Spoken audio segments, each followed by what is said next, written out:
Hey guys, Eric here. I'm revisiting a video I made the other day, but I had trouble with my um, app that I'm using, OBS Studio. Every time there's a drop and an uptick, it looks like something's wrong with my mic and speakers and camera. So I had to redo everything like that, and I had to. There was a lot of echo in that video, so I deleted, and now I'm doing a better. So I'm changing it a little bit. Also, shout out to one of my neighbors, Liz. She gave me laser printers for my company. I've got an old color one and a kind of like a new black one. As far as printing, yeah, color and black only. Yeah, appreciate that. So I'm about to create my Google business page at some point.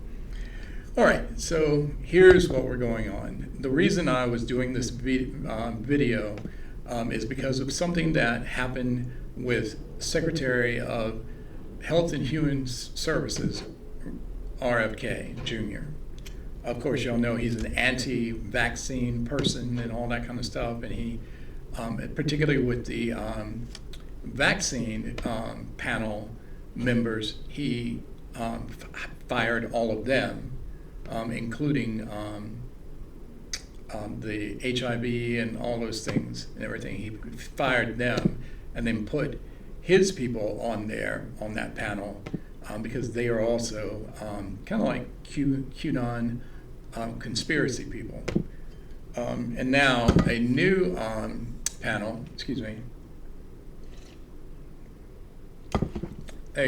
panel, don't worry, that's decaf. I just need the taste and everything in coffee because I love hazelnut. So back to the video. Let me pull it up because I saved it, and I'm going to show you about what he's saying.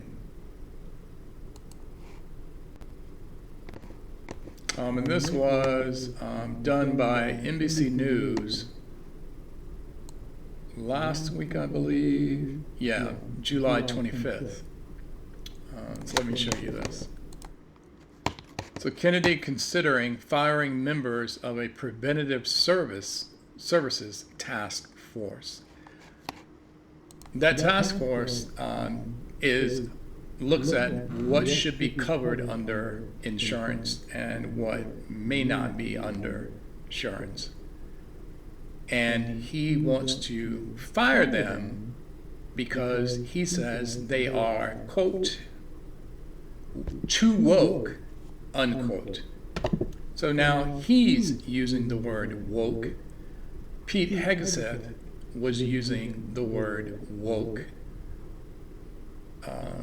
Director of Intelligence, she used the word woke, and so on and so on and so on. Apparently, in fact, y'all know that the MAGA people are weaponizing the word woke, and they don't know what woke actually means. So that's what the topic of the video is today, and I'm going to kind of like educate everyone who's listening and seeing this video what wokeness actually means. Okay? So here it is. And let me zoom it.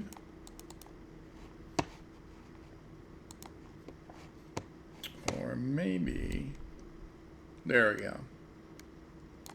So woke is a term that has evolved significantly over time, primarily referring to an awareness of social and racial injustice. Initially used within Black communities to denote awareness of racial prejudice and discrimination, it has since gained broader usage, sometimes as a term of derision by those who oppose social justice movements. What that means is they're weaponizing.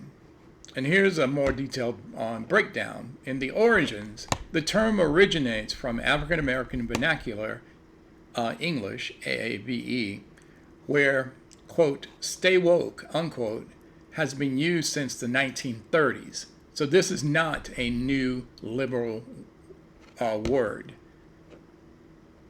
It was in fact, the word liberalism wasn't even back in the 1930s. So this was created during Jim Crow era because of social and racial injustice. Back in the 1930s, to encourage vigilance against racial bias. Again, where stay woke, quote unquote, has been used since the 1930s to encourage vigilance against racial bias.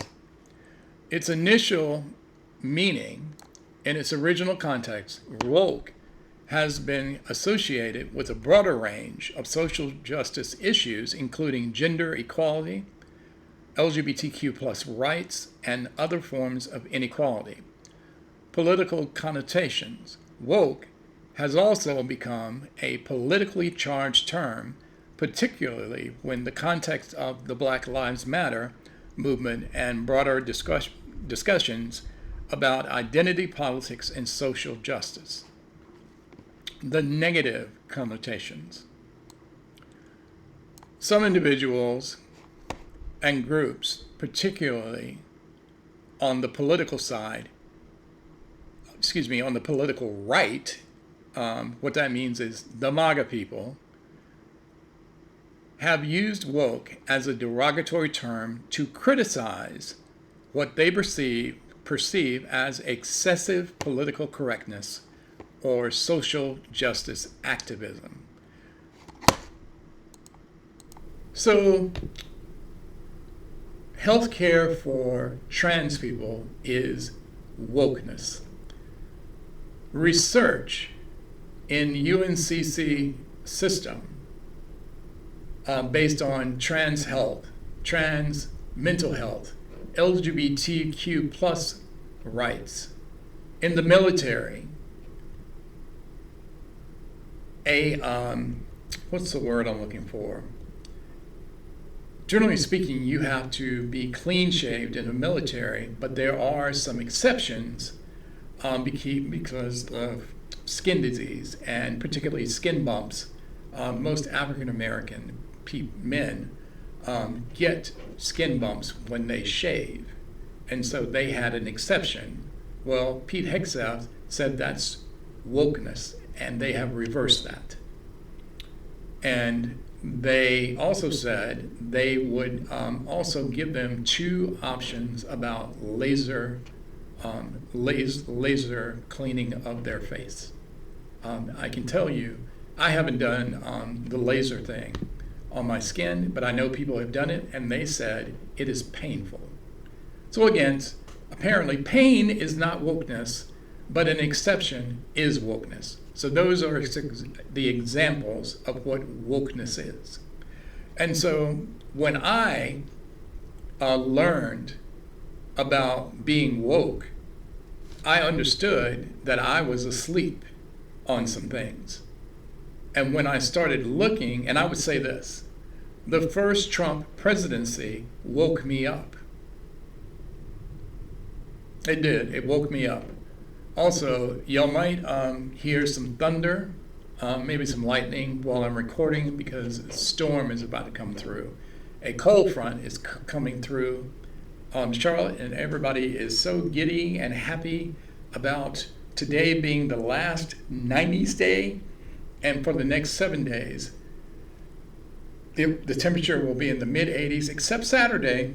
The high is projected to only be 79 degrees. So yay, no humidity.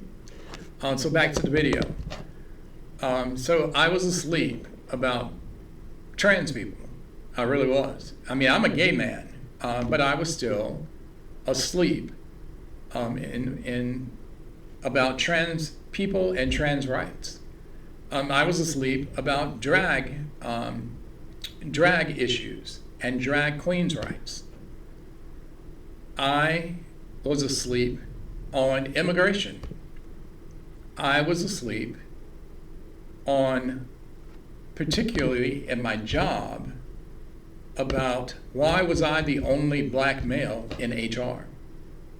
And I'll just tell you, I don't care. I didn't sign a confidentiality. I was in HR in Amazon.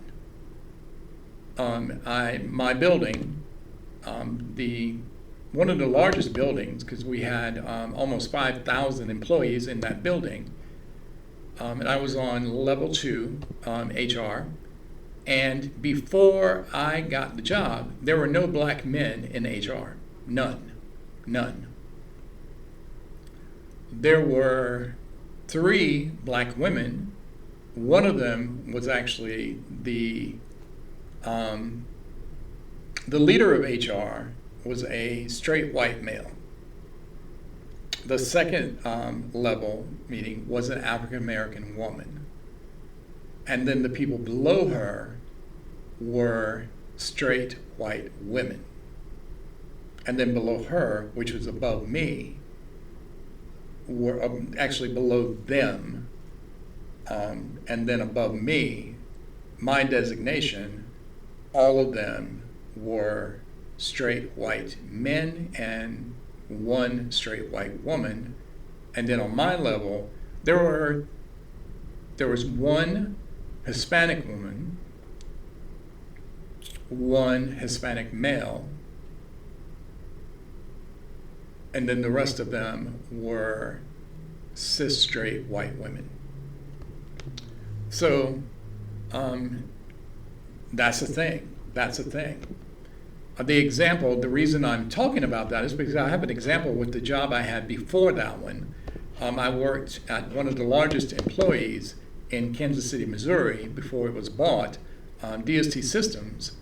And DST Systems was created for financial information, and they did not have ERGs. If you don't know what ERGs are employee resource groups. Some people can call them not ERGs, but resource groups, just resource groups. ERG or BRG. BRG means business resource groups, but they're the same. Some companies call them ERGs. Some people call them BRGs, and Amazon actually didn't call them ERGs. They called them ERGs on the corporate side, but on the low side, we called them affinity groups, because of course Amazon has to be by themselves. So. Anyway, apparently those are also woke. DEI apparently is wokeness. And the reason I will say that is because the MAGA people who are talking about DEI, they're actually talking about black people. They don't understand that DEI actually brought white women into the conversation. They don't get that. They don't get that. DEI was created to balance the monetary field between men and women. And even in 2025, it is still not balanced. On the average, women still only earn 89 cents per dollar of what a man works. And you know what I'm going to now. Below them, it's still lower than what a black man gets, and then even below that, for the most part, it's what a black woman gets. So it's still not equal. It is still not an equal field. It's not. But I've shown you what wokeness actually means. They don't get it. Share this information, learn it. Learn it so you will understand when you hear someone else talking about wokeness as a negative thing, then you will understand how to push back. Because the left doesn't have enough people to push back. The left side of center doesn't have enough voices to push back from the right side of center or even the right side.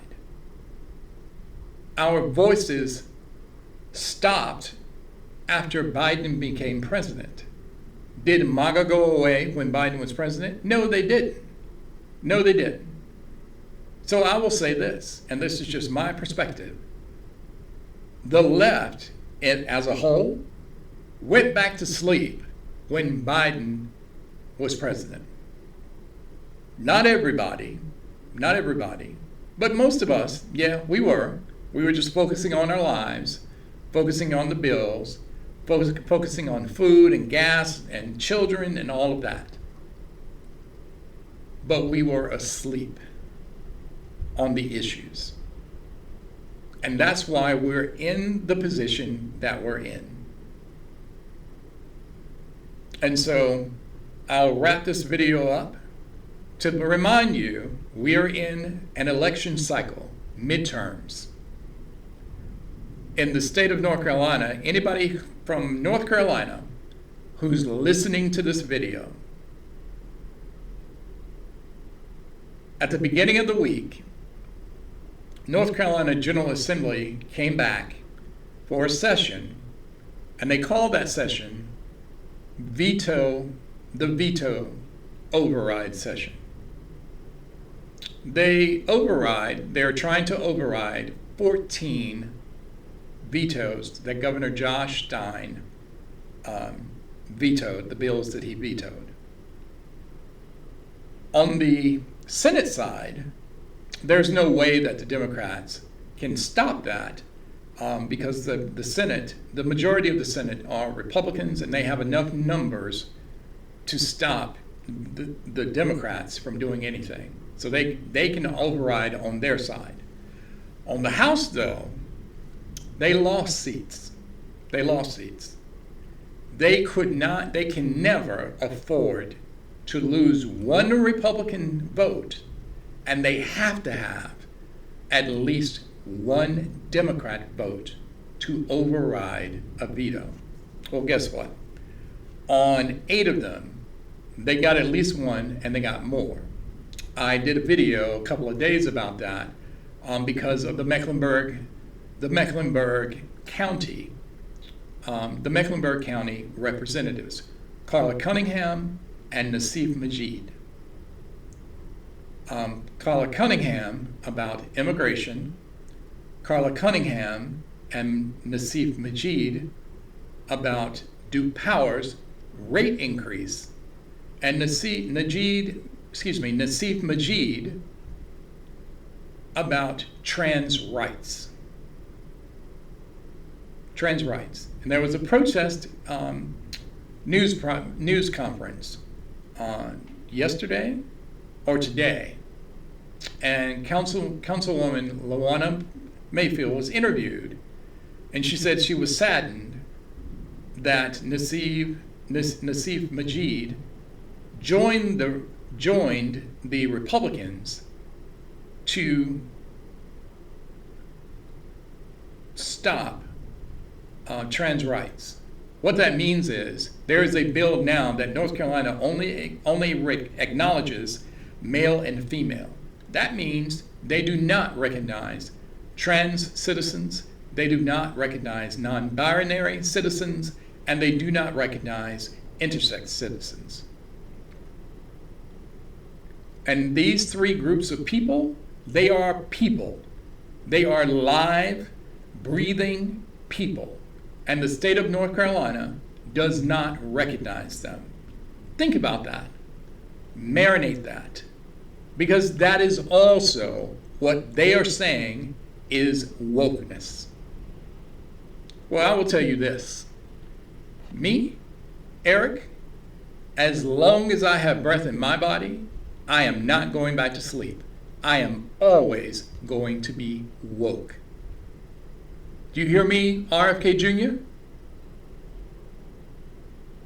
There are more than me across this country who are woke.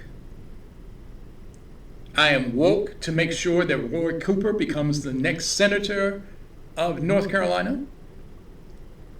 I'm woke enough to campaign, even though I can't vote for the opponents of Carla Cunningham and Nassif Majid, but I can help the campaigns of those people who are running against them.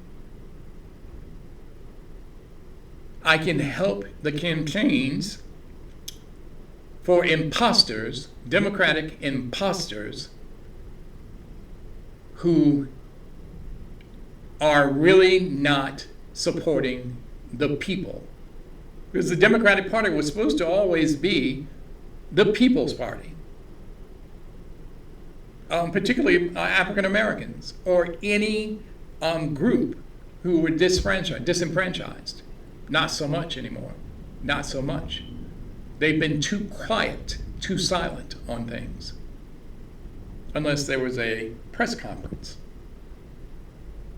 But not all of them, not all of them. But some of them need to go. It's time for them to go. Carla Cunningham from District 106 and Nassif Majid from District 99 need to go. Thank you. Please make sure that you're woken up to understand hashtag midterm elections, hashtag 2026 midterm elections, and hashtag elections have consequences. See you on the next one.